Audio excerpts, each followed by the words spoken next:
Hi there, I'm Lorena. Welcome to my channel. In this video today, we are going to talk about the negative synastry indicators when it comes to relationship compatibility. So we've previously done a video just earlier this week on positive synastry relationships, and this time we're going to look at some indicators in the synastry chart between two people that might be romantically interested in each other, and see which ones of these tend to be toxic, which ones tend to be healthy. So if you haven't seen the video that I posted on Monday on positive synastry indicators, I really recommend that you look into that one first, because this is a continuation of that, and a lot of the information will kind of be based on what we've already discussed. So when it comes to negative synastry indicators, I namely think about karmic relationships, or what we call toxic relationships. Toxic relationships are going to be defined as those where you feel attraction towards somebody, but at the same time, the relationship is not beneficial for you. Now, a relationship can also be toxic because of reasons outside of the astrology chart. So that is, the people involved in the relationship have an incompatible character. One of them is abusive, right? That doesn't necessarily have to show up in the chart. So sometimes you have to use your good judgment, even though there are no negative synastry indicators in your chart. If you still don't feel comfortable in a relationship, then it's likely that there are some additional causes for your symptoms, and you should address that with a therapist or with your partner. But when it comes to astrology, there's also quite some really good indicators that can give us a hint when people get blindsided. When you meet that partner and you get overwhelmed by that relationship and it feels so beautiful, but in fact it's kind of destroying you, or it doesn't have potential to succeed. So the indicators around that, in addition to some positive ones, which oftentimes we see that in the relationships between people that are in a karmic relationship, they do have some positive indicators, but they do have these negative indicators in their charts as well. So they may have good sexual compatibility because they have Venus-Mars connections, they have zodiac sign compatibility. There may even be a fourth house or a fifth house synastry in their chart. But the one negative indicator that shows up is either Lilith, Chiron, Pluto, somewhere connecting with each other or connecting with one of the axis points. So someone's Lilith on the other person's ascendant, someone's Chiron on the other person's IC, someone's Pluto on the other person's ascendant or descendant can be very problematic as well. I'm gonna go through them one by one in a second and why they tend to be problematic, but even conjunctions between someone's Mars and the other person's Lilith, or someone's Chiron and the other person's Pluto. Because individually these placements are not necessarily bad, but when you combine two bad placements or two malefic placements, it basically means that the people kind of tend to bring up the worst in each other. So let's talk first of all about these axis conjunctions. So when you have a person's Lilith, Chiron, Pluto on top of the other person's ascendant, IC, descendant, or midheaven. First of all, let's talk about Pluto. Pluto on someone's ascendant means that the Pluto person develops a sense of powerfulness or ownership over the ascendant person. It's like, I own you, I feel possessive over you, I want to know that I have you, and that is not usually something that is healthy in a relationship. And this is particularly problematic, for example, for people who have an ascendant in Scorpio and then they look for a person who is born during the Pluto and Scorpio generation. It doesn't matter if you have someone whose Pluto is in the same zodiac sign as your ascendant sign, by the way. It's just that it shouldn't be within 2 degrees of your ascendant, because that's already a very tight conjunction. So usually, let's say if you have a Scorpio ascendant, maybe it's best to withhold from dating people born the year that Pluto was at that degree, or plus or minus 2 degrees from your degree.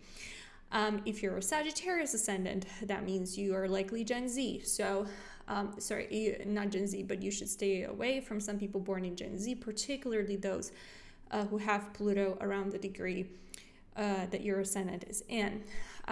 We also have people with Pluto in Libra, and Pluto in Virgo, but those are a little bit on the older side.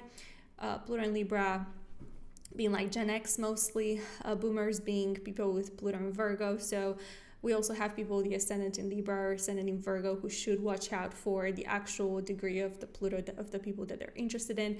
It's absolutely fine if it's more than 2 or even ideally 5 degrees away from your ascendant, but there's that sense of possessiveness that gets created in the relationship that is unhealthy, and that should ideally be avoided. Pluto on top of the descendant is a very similar energy, but the Pluto person in this case would have a sense of being possessive over that person's partnerships, other relationships, and also may take a charge in how the relationship plans out. That's not necessarily a bad thing, but a lot of the times it can create a sense of power imbalance in the relationship, if you will. So that's something that should ideally be avoided. If you have Pluto on someone else's IC or Pluto on someone else's midheaven, that's not as bad. It's just, again, Pluto on the other person's IC can bring a sense of controlling that person's emotional comfort and home. And Pluto in the midheaven is something that's okay, because the midheaven is more so about the career rather than the personal life, but it's also a person that can have a lot of transformative effects on your social status. So you should weigh whether you're comfortable with that. When it comes to Lilith over the ascendant, IC, descendant, and midheaven, it's important to note that Lilith is a placement that oftentimes, especially in relationships and synastries, it can speak about sexuality, dark sexuality. So this is a placement that can bring a lot of attraction between two people, but at the same time, it can very easily get into toxic connections, particularly if Lilith is conjunct the other person's Mars or Pluto or another malefic like Saturn. There's that tendency for like the negative stuff to come up in the connection. Lilith on the ascendant, again, means that the ascendant person does perceive the Lilith person as someone very attractive possibly, but also maybe a little bit devilish, if that makes sense. So the relationship itself can feel a little bit destructive as it progresses. Similarly for the Lilith on top of the descendant. Lilith on the IC is something that I would avoid altogether, because it's someone that kind of brings devilish energy into your home.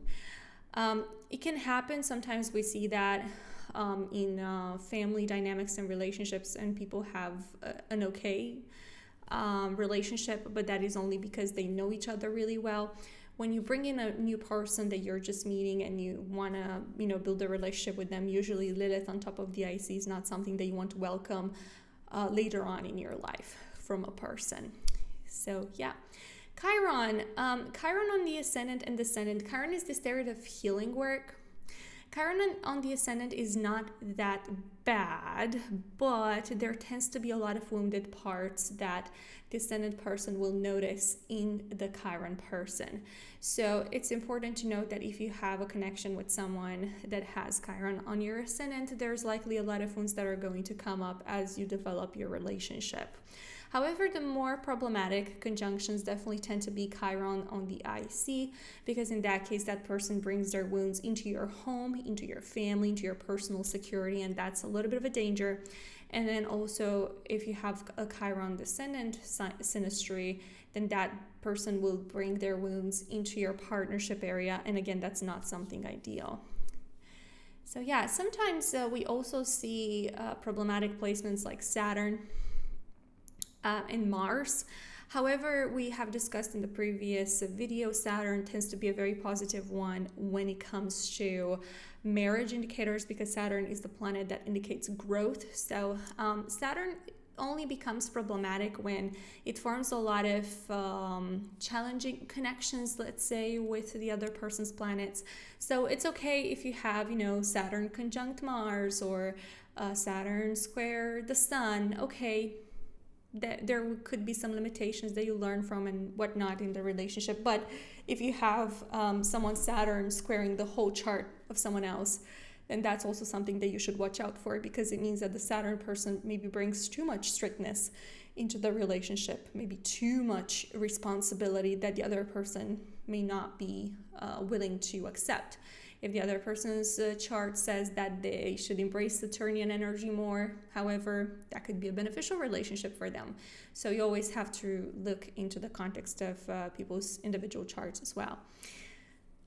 But yeah, I would say these are the most important ones. So you would have to look at whether there are problematic connections between Lilith, Chiron, and Pluto, most importantly between each other, but also aspects to the natal placements, particularly conjunctions. So if you have a Sun conjunct the other person's Pluto, it's not that bad, really. But if you have Sun, Pluto, Mars, Lilith, and then another Chiron IC, then you have three things that are potentially problematic, and the Chiron IC is already one that I would say is off limits. So based on the scoring system, you could say this is a karmic relationship. If you have just one indicator that is maybe a little bit mild, especially, you could say you guys could work through this, it's not that bad. They probably have a lot of other positive synastry indicators that outweigh these negative ones. But if you have someone that doesn't really have any partnership connection, no 7th house synastry, but they have a lot of Lilith going on, a lot of maybe Pluto or Chiron connections, then that's definitely a synastry that could be problematic. And what's interesting about Lilith, Chiron, and Pluto is that all of these are indicators that tend to pull us towards each other because it brings out the shadow parts of ourselves that need validation. So these relationships actually tend to go on for a really long time. But if you identify them, then you can definitely point out to a client or a customer of yours, hey, there's something deeper going into this and it's not bringing the best out of you. So I hope that you enjoyed this video. I hope it brought a little bit of clarity when it comes to karmic relationships and the synastry charts that we see associated with them. But if you have any questions, as usual, please don't hesitate to put them down below. So have a great day, and I'll catch you later. Bye.